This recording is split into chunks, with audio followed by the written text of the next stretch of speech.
69 next year, May. I'm still excited with the future. Because there's so many things I can do. Marami pa akong racket na gagawin. Pero araw-araw nag-aaral ako. I never stop. Let me give you my own story.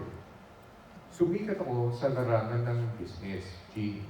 Pero yung unang pasok ko sa jeans business, hindi naman madali.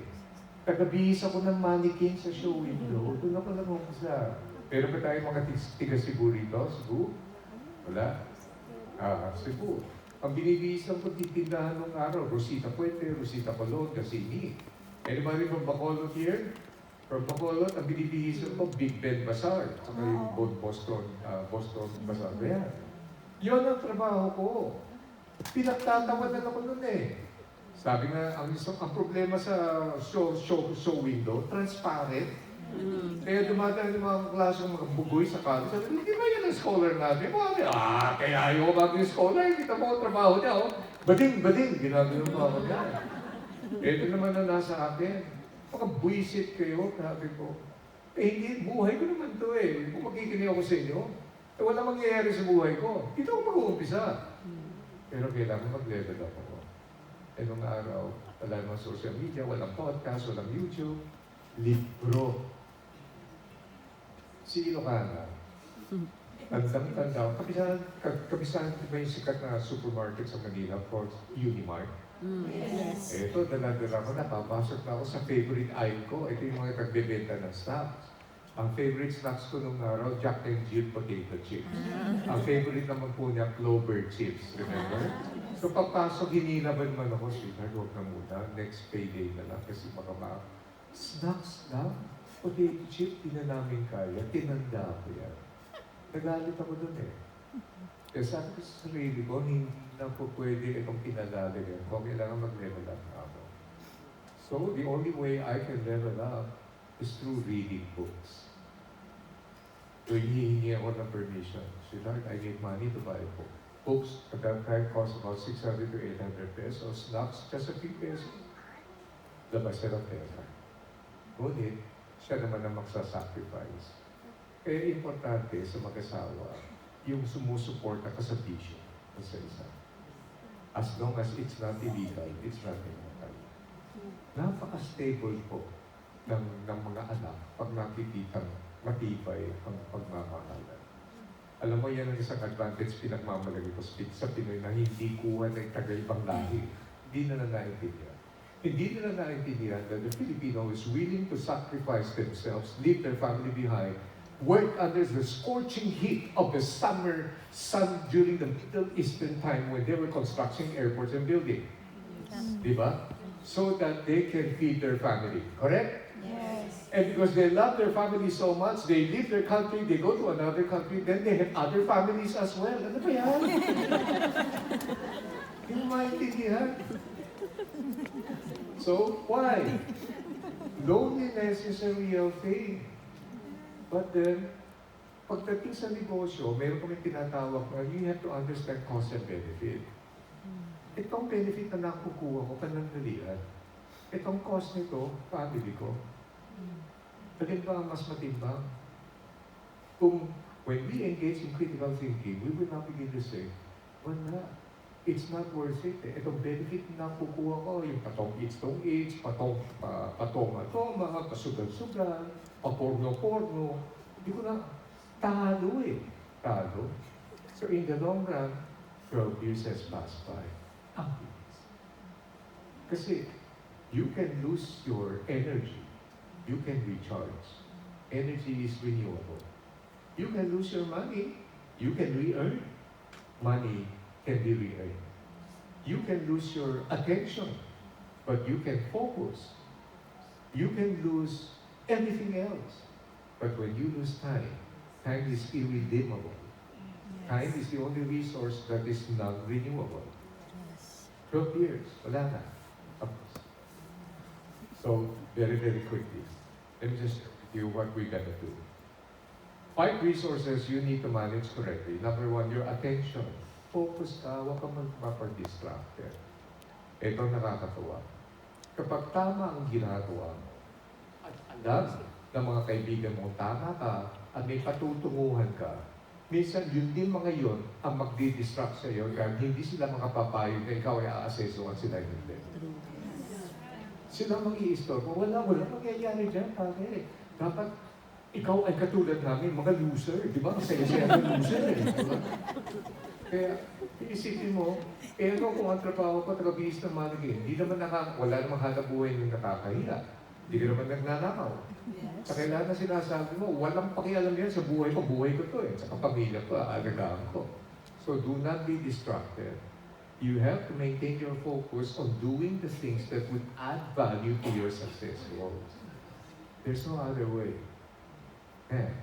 Kausap ko yung ambassador kahapon eh. Pagtatayo rin siya ng kung ano-anong project.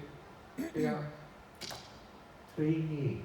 You have to go through training, mag-aral, aral. Hanggang ngayon nag-aaral pa rin ako. Walang hindi ng pag-aaral ko eh. Kasi it's the only thing that can bring me to where I want to be. Number 2, you have to manage your energy. In other words, lalo na sa edad kong to, kung hindi ko i-manage yung energy, pagdating sa main thing ko, what is my main thing? Ito na yan. Tapos wala na ako, lobat na ako. I will not be doing you justice. You maintain your energy on the most important things you need to do in your life. Huwag mo sasayangin yung energy mo. Malolobat ka. Mag-gimmick dito, gimmick dyan, kung ano-ano, mauubos yung energy. Sayang. Manage. Number 3, energy kasama dito yung physical health. Do not abuse your body. Now I can say this. You have to have at least 7 hours of sleep. Hindi totoo yung, some people can survive with 3 hours. Of course, and then they die early. Let me share with you yung tinatawag kong 3-2-1 rule. 3 hours before bed, no food. 2 hours before bed, no work. 1 hour before bed, no screen. You have to cool down, and then you go to bed. Then you sleep. And then, of course, exercise, which is not much of a problem here. Food, 3 hours before. So, next, you can manage your time. Ang pagkakaiba lamang po natin kay Bill Gates, Mark Zuckerberg, Elon Musk, Warren Buffett is that all of us, including them, we have equal 24 hours in the day. Paano naman natin minamanage yung oras na yan? Doing too much video games, watching too much movie, and then doing things that would not add value, we're wasting time. Ever since I understood this, I stopped saying, I want to spend time. I now shifted to changing my vocabulary. I'm now saying I want to invest time. Don't just spend it, you invest it. May bawi yan. Next, we have to handle our money correctly. Ilocana and I, we are very traditional and conservative. Hindi kami mag-i-invest in anything that we don't understand. Kaya sabi ni Warren Buffett, saka yung Charlie Munger, sabi na, you don't put your money in things you don't understand. Ang Pinoy, mahilig sa mga bagay na hindi nila naintindihan. Alam mo bakit Bitcoin? Oo, mag-Bitcoin ka, pare. So, ano ba yung Bitcoin? Ano yan eh? Basta Bitcoin, pare. Eh, di na pa, so, maraming nangraraket yan. Pupunta rin ka, magtuturo. Advocacy ka to. Hindi, advocacy. Gusto mo lang kitain yung perang pinaghirapan ng mga kabayan natin. Advocacy namin to. Mag-invest ka rito, mag-invest ka, mag-stocks market ka para magkaroon ka ng passive income. Are you stupid? You don't earn your passive income through stocks market. Ang ibig sabihin ng passive income, kahit tulog ka, kumikita ka. Eh, mag-i-invest ka nga. Eto naman. Talaga, mahilig ka mag-invest sa stocks market. Ano mga companies na gusto mo? Blue chips! Ganda, di ba? Blue chips? Like what? Like SM. Ano pa? Like the Ayala. Ano pa? Sabi ko, have you read their annual report? Wala na, pagdating ko, nalalaki na yung mata. Do you know what their capex will be next year? Do you know how they performed last year? Do you know the main operations? Do you know the expansion plan? Walang alam. Blue chips, basta blue chips. Okay, the chips na lang. Di ba blue chips ba? Our stocks market has underperformed for the longest time. Hindi na siya nagpe-perform ngayon. And everybody's still hoping na tataas siya. But with the way the uncertainty, economic growth is happening right now, medyo hindi pa. Kaya nakamang sinabi kanina, the best investment you have is to invest in yourself. But you gotta let it out. You gotta let it out. Saka ingatan nyo kung sino-sino mga nagtuturo. With social media, akala mo mga experts yung mga yan. Itong isa, batas, busit ako, sabi niya. If you're not happy with your job, quit your job. Because you don't deserve unhappiness. Buisit na. Ang sagot ko sa kanya, get a job so you will understand.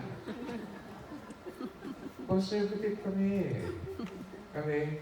We will only invest in anything that is an asset now to maintain two purposes. Number one, we invest in an asset because it is for savings.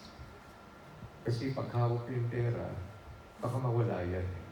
Pero pag nandiyan, parang ako napilitin mag-save. Pero over time, tumataas naman yan. The Chinese have to say, 对铁为最理，人地的最。Ibig sabihin, the skin of the earth will not expand, but people will grow more. In other words, the law of supply and demand. Habang dumadami ang tao, yung lupa, yung balikan. But you also have to be careful. Do your due diligence. We will not invest in properties kahit na mura kapag dating ng araw ay magiging full of problems. But we will invest on certain things which we know it's there. And it's not only just property. There are also other things that we invest in.